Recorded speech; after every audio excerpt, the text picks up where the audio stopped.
বন্ধুরা, আজকে আমাদের রুগী নাম যেন কি? মান্নান। মান্নান। মান্নান মান্নান মনিরামপুর থেকে আমার কাছে বেশ কয়েক মাস ওষুধ খাচ্ছে। আগে আমি ওনাকে নিয়ে একটা পোস্ট দিয়েছিলাম তোমাদেরকে যে স্ট্রোক করেছে। কত মাস হয়েছে? 9 মাস না? আচ্ছা, 9 মাস স্ট্রোক করেছে। করলে অন্য জায়গায় চিকিৎসা হয়েছিল, সেখানে চিকিৎসা হওয়ার পরে ওখানে 3 মাস চিকিৎসা হয়েছিল। 4 মাস। আচ্ছা, 4 মাস চিকিৎসা হওয়ার পরে আমার কাছে এসেছিল।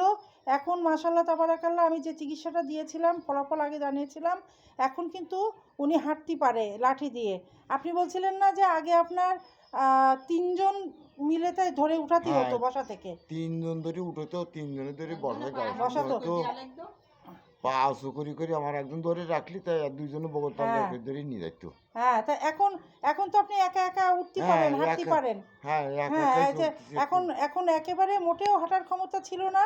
এই যে এই লাঠিটা নিয়ে এখন বেশ ভালোভাবে হাঁটতে পারছে। চেহারাও আগের চাইতে ফুটফুটে হয়েছে। একেবারে মানে মরার মতো চেহারা হয়ে গেছিলো, খুব খারাপ পজিশন ছিল।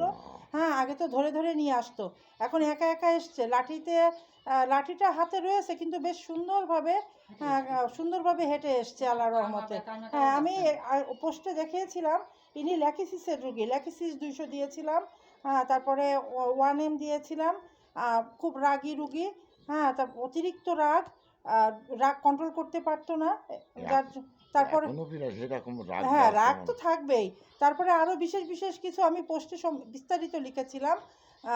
যে বিশেষ সমস্যা ছিল, সেটা ডাল দিয়ে ভাত খেলে গলায় বেঁধে যেত, দুধ ভাত খেলে গলায় বেঁধে যেত, কিন্তু শুকনো ভাত খেলে অতটা গলায় বাঁধতো না। কিন্তু বেশিরভাগ ওই যে লিকুইড জাতীয় জিনিস দিয়ে ভাত খেলে গলায় বেশি বাঁধতো। অতিরিক্ত রাগে আর বাম হাত পাটা একেবারে অবশ হয়ে গিয়েছিল। হ্যাঁ, একেবারে এখন আল্লাহর রহমতে এখন কি মনে হচ্ছে? প্রথম তো খুব খারাপ অবস্থায় এসেছিলেন, এখন আমার একটু ভালো দিকে গেছি, আমি ভালো হব মনে হয়। হ্যাঁ, এখন তো আগে একেবারে চলার ক্ষমতা ছিল না, এখন একা একা চলাফেরা করতে পারছেন লাঠি দিয়ে। হ্যাঁ, ঠিক এটা ঠিক তো। আচ্ছা, ঠিক আছে। যাই হোক, ভিডিও করলে আমি একটু হাঁটতেছি আপনার বারান্দাটায়, দেখেন। হ্যাঁ, না, আমি তো দেখেছি আপনি হাঁটতে পারছেন। আপনি মুখেই বলছেন, এটাই আলহামদুলিল্লাহ। তারপরে যদি কারোর দেখার মন থাকে তো আমি একটু হাঁটছি, আপনি ভিডিওটা করিয়ে নেন পিছন থেকে, কি সামনে পারবেন?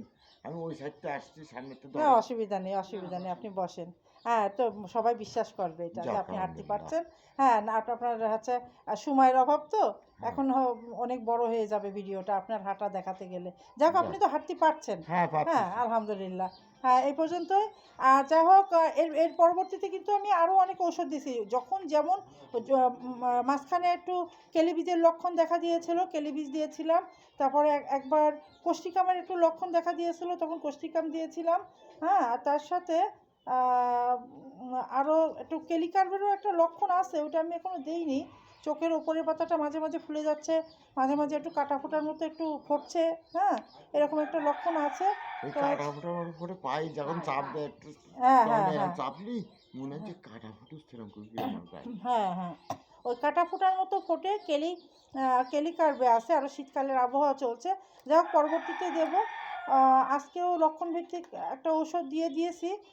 যা হোক, এই পর্যন্তই। পরবর্তীতে আরও কি হয়, ওনার খুব ইচ্ছা যে লাঠি ছাড়া আমি কবে, এখন যখন লাঠি নিয়ে সুন্দর করে হাঁটতে পারছে, আজকে ওনার খুব ইচ্ছা হয়েছে যে আমি লাঠি ছাড়া কবে হাঁটতে পারবো। তা বাকিগুলো সিক্রেট। দেখি আমি যে মেডিসিনগুলো দিচ্ছি কি কাজ হয়। আল্লাহ যদি রহমত করে তো ওনার হাঁটা আমি দেখাবো ইনশাআল্লাহ। হ্যাঁ, আচ্ছা, আজকে এই পর্যন্তই। আল্লাহ হাফেজ।